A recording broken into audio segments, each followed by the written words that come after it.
1976. Els anys començaven a prendre embranzida i el temps, tossut, avançava amb determinació de transatlàntic o d'iceberg. No goso aventurar quin paper em tocava dels dos.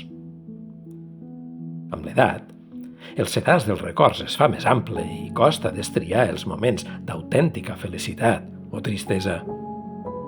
S'acumulen, es barregen, juguen entre ells, es barallen. Segurament es confonen i no saps si n'agafes un pel braç o un altre per la cama. Donar-los massa importància és un error i un drama edificar-ne la vida al seu damunt. Però resulta tan temptador.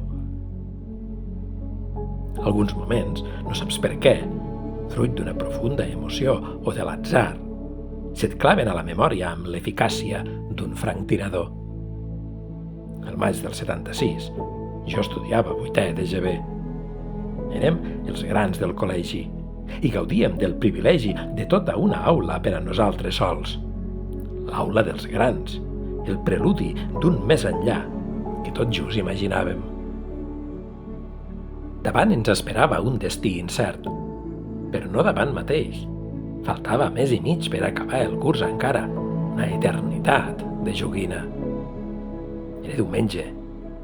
Ma germana, la Llum, esmorzava el primer puré de fruita que ma mare li introduïa a la boca amb una cullereta de plàstic rosa. Mon pare i jo observàvem l'esdeveniment d'una transcendència històrica superior a l'arribada de l'home a la lluna o a la mort d'un dictador. No m'hauria estranyat que ens regalessin 3 dies de festa per celebrar-ho. Ma germaneta intuïa que era el centre d'atenció i repartia riures a tothom sense parar d'engolir aquella mescla de fruites triturades de vés a saber quin color. En un moment determinat, decidí que calia pronunciar alguna cosa important que formés part de la història familiar i balbucejar 4 sons maldestres compliren de puré la bata de ma mare i la convertiren en un mapa indesxifrable. Tothom reia, i quan dic tothom, vull dir ma mare, mon pare i la Llum. Formaven un conjunt harmònic, un triangle equilàter sense tara.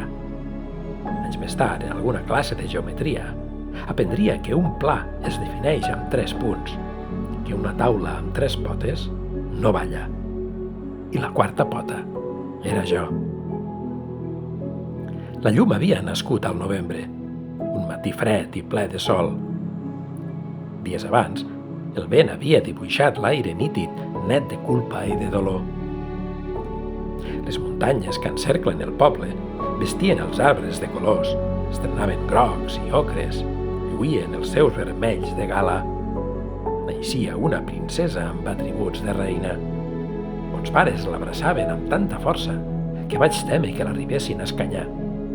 La desesperació del nàufrag, suposo. Però no, ella era prou forta. El seu cos desprenia aromes nous que envaïen tots els racons de casa, dins dels armaris, els calaixos, que tancats en clau fins llavors, recordaven el goig de respirar.